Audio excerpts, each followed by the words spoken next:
Shema. What? Shema. What does that mean? Shema means listen up. Okay, I'm listening. But it also means respond. Well, which is it? It's both. Both listen and respond. To what? No, not what, but who. Then who? The Lord. Okay. Wait, but why? Because the Lord is our God, our one and only God who made us and saves us and calls us his people. So we should listen up. All right, I think I got it. Shema is a word that means listen and respond to the Lord. Yes, so that means it's a prayer. Okay. A prayer that's thousands of years old and is the quintessential Jewish declaration of faith that focuses our wholehearted, singularly souled, full-strength love on God. Whoa, we're going to need to unpack some of that. We are. Throughout the fall at Salt House, we'll be going deep, really deep, to learn what each of these key words in Deuteronomy 6 mean. Love. Ahava. Heart. Lev. Lord. Yahweh. Soul. Nefesh. Strength. Meod. Oh, and Shema. Of course, Shema. Because here's the deal. When our lives feel overwhelming or scary, we need the secure grounding that the Shema calls us back to. And at this political, cultural, global moment in time, we need this grounding in love more than ever. Totally. And that's why we call Salt House a school of love. Because together as students of Jesus, we get to learn how to love God and love others in the same way that Jesus loves us. No matter what. No matter what. No matter what? No matter what. Hey, good morning, everybody. I kind of thought that with the extra hour, we would all be on time. Why did I think that every year? When will I learn? I am so honored to introduce my distinguished colleague, Rabbi Yohanna Kinberg, this morning from Kol Ami Center for Jewish Life, located right here in Kirkland. And Rabbi Yohanna has served at Kol Ami for the past 10 years, since 2014. I was just thinking, this is almost the exact same time that Pastor Sarah has been serving here. It's like doppelganging here. And the two of them were recently at an Eastside Interfaith event, Kirkland Against Anti-Semitism, and they hit it off. And then we began this series on the Shema, and Pastor Sarah was like, oh my gosh, of course, I have to ask if Rabbi Yohanna will come and teach us, and then graciously she was willing to do so. I love it. I love what it says in her bio. She says, I want our community members to embrace me, their rabbi, as part of their wellness team, as a cheerleader, a teacher, a friend, and a co-worker in making our world a better, safer, more compassionate place. And Rabbi, I hope that you and your community of Kol Ami will also consider Salt House to be co-workers with you in making our world a better, safer, more compassionate place. We want to do that together. So we're so grateful for you. We're so grateful for your good word to us today. So will you please give a big Salt House welcome to Rabbi Yohanna. Thank you so much. Thank you. It is so wonderful to be here. And we are very, very close by. We share space with North Lake Unitarian down on State Street. So we're really right around the corner. And we moved to Kirkland as a planned move in 2019 because we wanted to be in a more interfaith community where there's mosques and churches and all kinds of different people who live in Kirkland. We were way out almost in Duval and Woodinville. And so we moved, just wanted to be in the center of things to develop the kind of relationships we're developing. So thank you so much for inviting me and to speak on a topic that I've never been asked to speak about before in a church or to any other group other than Jewish people. So thank you, for asking a question that opens up, I think, a lot of doorways to connection, greater understanding, and building relationship together. Because I'm coming in and you have already studied Shema. You've already studied the words of Shema. So we have a shared knowledge here about those words. And what I want to share with you today is what Shema is to me and the role it plays in Jewish life and for the Jewish people. And so it starts with the story of the destruction of the Second Temple in the first century of where we are now, about 2,000 years ago. And the way that we as Jews prayed, the dominant way of praying at that time, was sacrificing animals in the temple with the priests. And even though synagogues, as you all well know, and rabbis were emerging at that time, our worship was still to make sacrifices 3 times a day at the temple. And that was what was prescribed in the Bible, and that's what we did up until then. But then the Second Temple was destroyed. And of course, we know that there was a first temple that was destroyed in 586 too. So we had been adapting for a while, like, how do we practice our religion without the temple? We did it once, we did it again. And so after the Second Temple was destroyed, we had to reboot our religion because we didn't have the sacrifices or the priests. So people like myself, and of course, your God, also Jesus, was a rabbi like myself, very old profession, and that we, very, very old, started to emerge as part of that reboot of Judaism without the temple. And we know that from there, Christianity went in one direction from the roots, and Judaism, as we understand it today, emerged in another direction. Shema is part of all of us. And so the Shema came to us, as your video so beautifully taught, from the book of Deuteronomy. It was part of our sacred text. But how did it get into the liturgy?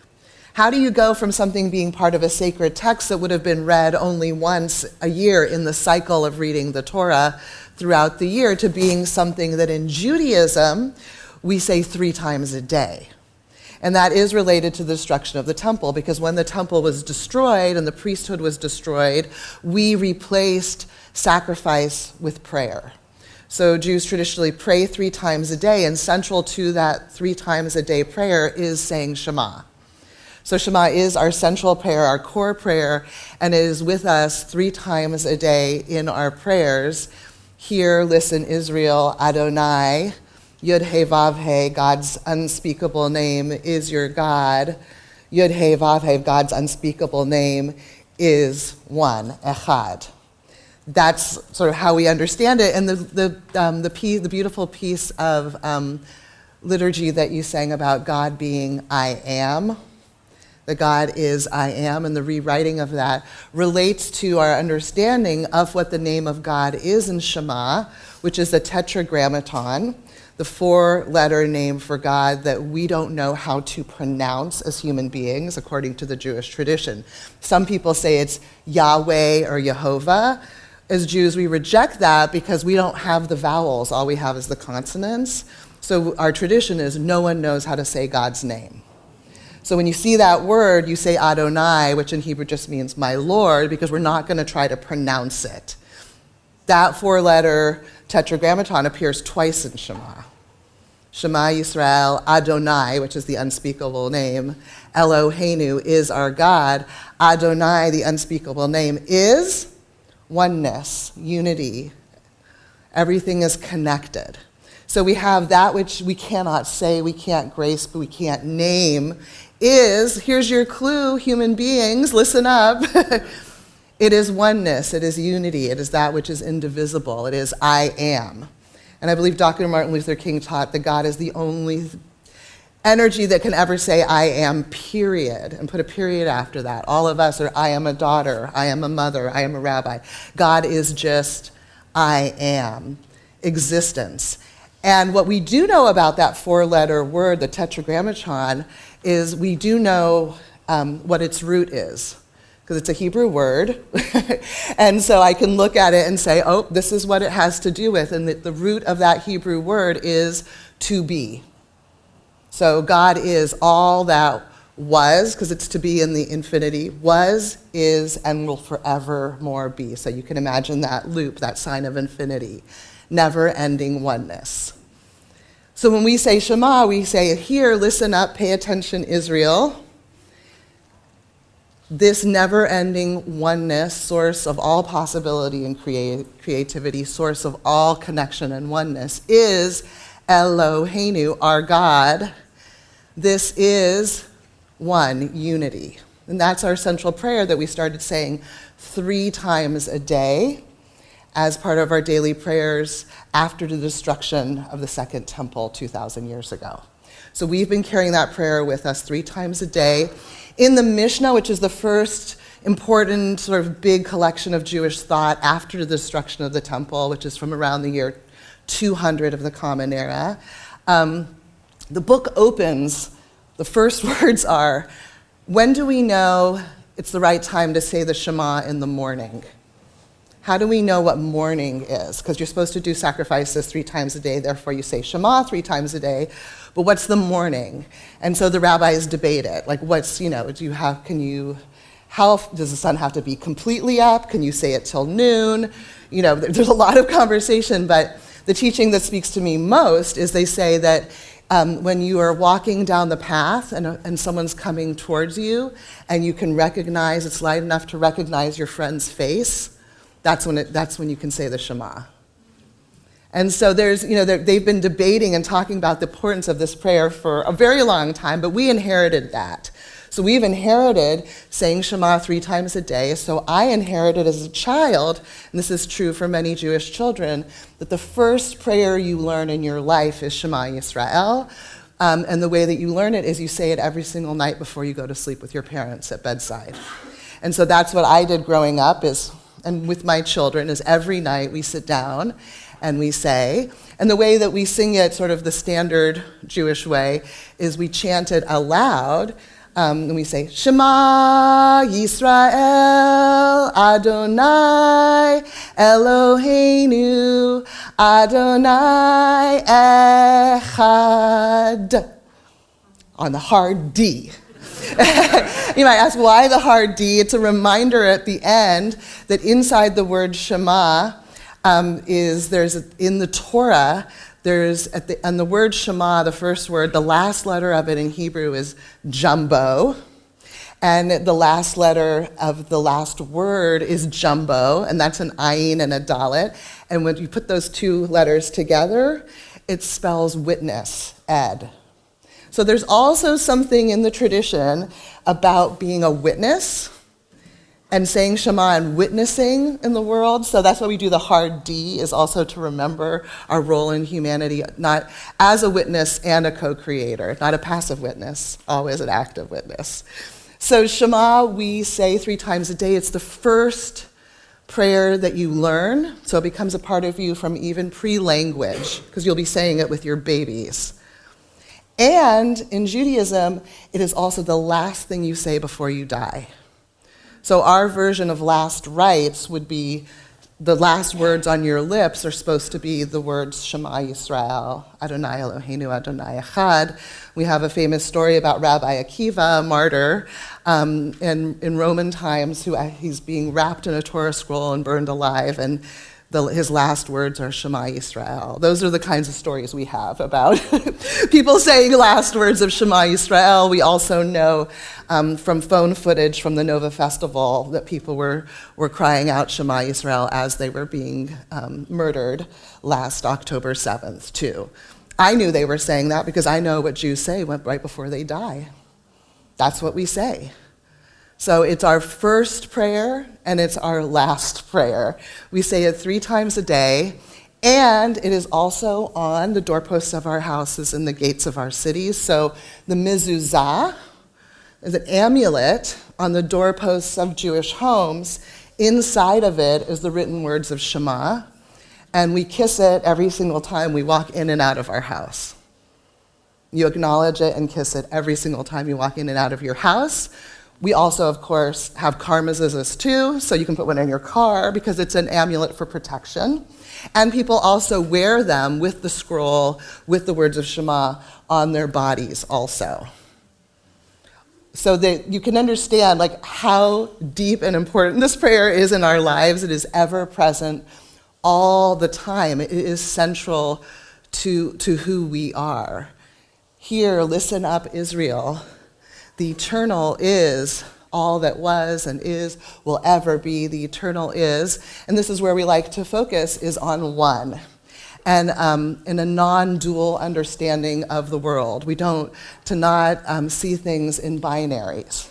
That oneness, that word echad, helps us to keep a focus away from division and a focus towards unity, but also to try to see the world as a beautiful continuum, and to not always try to break it into halves and parts and this and that. And so that's the goal, that's the central prayer. Somehow it's kept us going for a really long time. More and more it becomes a part of who we are with each generation. And it's also a calling home, and that's where I want to share last with you all today, is that during the Holocaust, as in all war, children are displaced from their families. And a lot of children ended up in orphanages from very, very young age. Jewish children, there were also with all kinds of other children who were also displaced because of the war. The Jewish Agency, which is an organization that exists to this day, that works all around the world, bringing Jewish people home to each other, went into these orphanages to find the Jewish children, so they could reunite them with Jewish families all over the world, even if they couldn't find their own parents. And the way that they found the Jewish children, and I'm going to tell you two different versions of this story. First is that they would go into a big room of hundreds of orphans and say, Shema Yisrael. And the children who could say, Adonai Eloheinu Adonai Echad, they knew that these were Jewish children, was their first prayer. And so then they would take them and reunite them. But there's another story that's even more devastating, and I think about orphans all over the world today and how they're going to come home, how they're going to find their people, their family again. And the second story is that when they would say Shema Yisrael, they took the children who said mama, because they associated Shema with their mother. And I think that gets to Jewish people and the role that Shema plays in our lives. It is like our mother. It's like an umbilical cord, an invisible umbilical cord, that 3 times a day when we leave our home, when we come back, our first prayer, our last prayer, it's what connects us to each other, but also to all of humanity in the universe. And so it's what I also believe makes us be able to be a very particularistic civilization, Judaism, but also at the same time embrace a universal spirit and a love of all humanity. That comes from Shema. That's where the oneness part comes from in Judaism. So thank you so much for studying and learning these words and bringing them into who you are. And I think now you'll know that knowing these words and understanding them will also connect you to Jewish people, because it's so central to who and what we are in this world. Thank you so much. Thank you.